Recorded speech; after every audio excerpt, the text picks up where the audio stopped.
बिस्मिल्लाहिर्रहमानिर्रहीम। अस्सलाम वालेकुम दोस्तों, चीन को वायरस का घर कहा जाता है। चीन में दुनिया का खतरनाक वायरस कोरोना ने जन्म लिया था, जिसके वार दुनिया के तकरीबन 200 ममालिक पर जारी है। चाइना में कोरोना के बाद अब एक और वायरस यानी हंटा वायरस ने जन्म लिया है।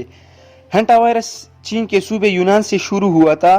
दोस्तों, इससे डरने की कोई बात नहीं, क्योंकि ये कोरोना वायरस के मुकाबले ज़्यादा खतरनाक नहीं है।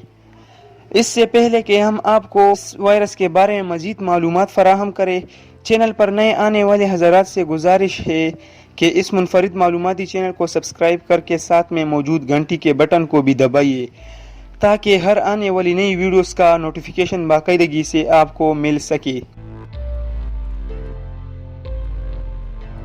बीमारियों के कंट्रोल के मरकज का कहना है कि ये वायरस बुनियादी तौर पर चूहों से फैलता है। अगर एक मुतासिरा चूहा किसी सेहतमंद फर्द को काटे तो उस शख्स में हंटा वायरस की तशखीस हो सकती है। हंटा वायरस का इंक्यूबेशन का एक मुख्तसर अरसा होता है और इसे 1 से 8 हफ्तों में किसी शिकार में पहचाना जा सकता है।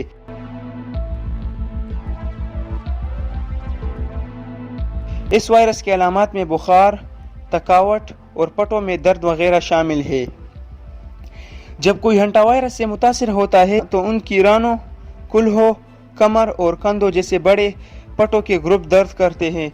हंटा वायरस के दीगर अलामात में जिस्मानी सर्दी, पेट में दर्द, सर दर्द, चक्कर आना, मुतली, उल्टी और असहाल शामिल है। ये बीमारी एक इंसान से दूसरे इंसान तक नहीं पहुंच सकती। हंटा वायरस से अब तक कुल 1 शख्स हलाक हुआ है। हंटा वायरस के इन्फेक्शन का अब तक कोई खास इलाज या वैक्सीन मौजूद नहीं, ताहम हमें कोरोना वायरस की तरह एहतियाती तदाबीर इख्तियार करनी चाहिए और फौरी तौर पर डॉक्टर से रुजू करनी चाहिए।